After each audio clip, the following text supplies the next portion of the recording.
전설천하TV 클릭해 주셔서 감사합니다. 건강하고 행복한 하루 되세요. 이야기 시작하겠습니다. 세 사람의 제주자랑 제42화 사생결단. 정승들이 그곳을 파보고 정말 그곳에 시체가 있으면 임직원님에게 좋은 명당 자리를 잡아달라고 할 것입니다. 그러면 또 1000냥을 달라고 요구하면서 그 옆 큰 오동나무가 서 있는 산을 가리키며 좋은 오동나무가 있어야 그것으로 금을 만들어 탈 것이 아니냐. 저 산 이름이 옥녀봉이고 저 아랫마을이 옥봉리라. 옥녀가 무릎에 금을 안고 타고 있으니 저 오동나무 서 있는 그 윗자리가 옥녀 탄금의 자리라. 이승에서 뜻을 이루지 못하고 변을 당해 일찍 죽은 이 왕자의 영혼은 천상의 궁에 들어 날마다 선녀들이 타는 가야금 소리를 들으면서 이승에 두고 온 한을 달래고 있느니 저곳이 적격이라. 이렇게 말하십시오.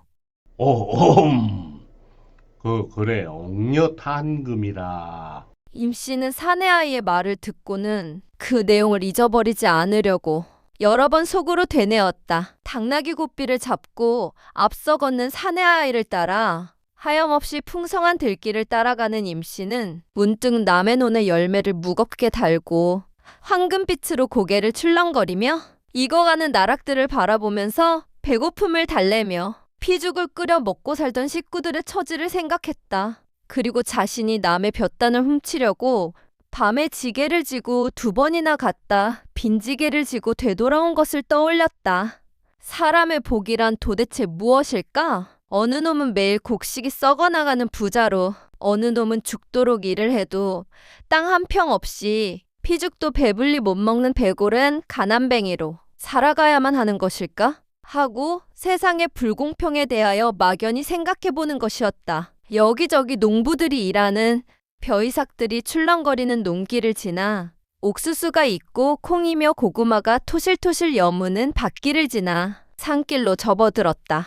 소나무들이 줄지어 선 산길을 한참 지나가다 거기 끝에 당도할 무렵 사람들이 여럿 웅성거리는 소리가 났다. 그 산길을 막 돌아가니 양지바른 산 가장자리가 나타났는데 정말 거기 사내아이가 말했던 풍경이 펼쳐지고 있었다.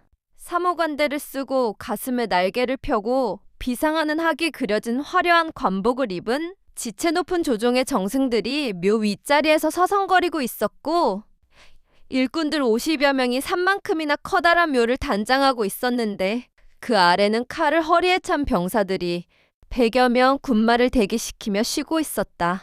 임씨는 그것을 본 순간 가슴이 오싹 오그라들었고 머리끝이 쭈뼛 바늘처럼 곤두섰다. 저 무지막지한 무력과 권력을 가진 사람들에게 자칫 잘못 보였다가는 댕강 목이 달아날 게 뻔했다. 임씨는 당나귀 등 위에서 안절부절하지 못하다가 그만 기우뚱 땅에 떨어지고 말 뻔했다.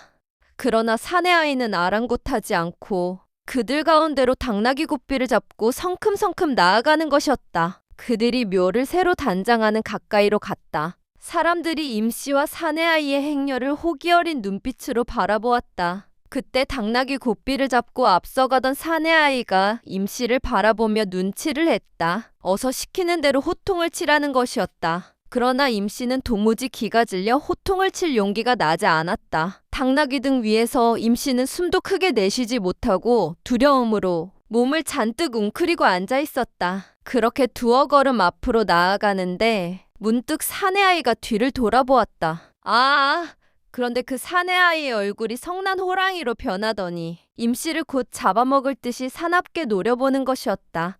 임씨는 그 사내아이의 눈빛을 보고는 하고 하마터면 크게 비명을 지를 뻔했다. 임씨는 가까스로 마음을 다잡으며 숨을 크게 들이쉬었다. 어차피 돌아가는 상황을 보니 사내아이에게 죽으나 저 정승들에게 죽으나 죽기는 매 마찬가지일 것이었다. 그렇다면 사생결단하고 사내아이가 시킨 대로 하는 것이 옳을 것이 아닌가? 그렇게 생각을 한 임씨는 배에 힘을 잔뜩 주었다. 그리고는 죽을 힘을 다해 소리쳤다. 이놈들, 시체도 없는 무덤에 사초를 하면 무엇하느냐?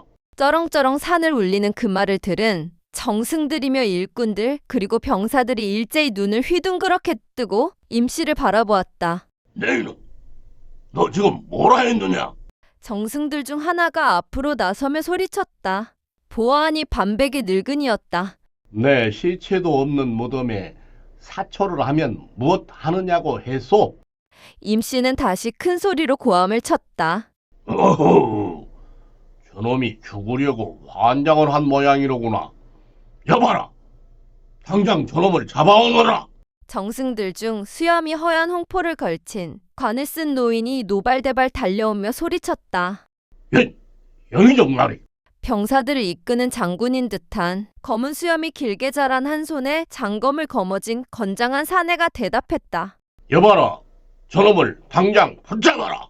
그 장군의 불호령이 떨어지기 무섭게 대기하고 있던 칼을 찬 병졸들 여럿이 성난 범처럼 임씨에게 달려들었다. 사내아이의 손에 들린 당나귀 고삐는 삽시의 낚아채였고 늦가을 드센 찬바람 앞에 가랑잎 같은 임씨는 그 즉시 병졸들에게 붙들려 3명의 위험스런 정승들 앞에 끌려가 땅바닥에 무릎을 꿇고 엎드리게 되었다. 사위는 칼찬 병졸과 일꾼들로 겹겹이 에워싸였다. 네놈, 이 무덤 주인이 누구인 줄 알고 함부로 망발을 짓거리느냐? 내놈 목이 10개라도 된단 말이더냐?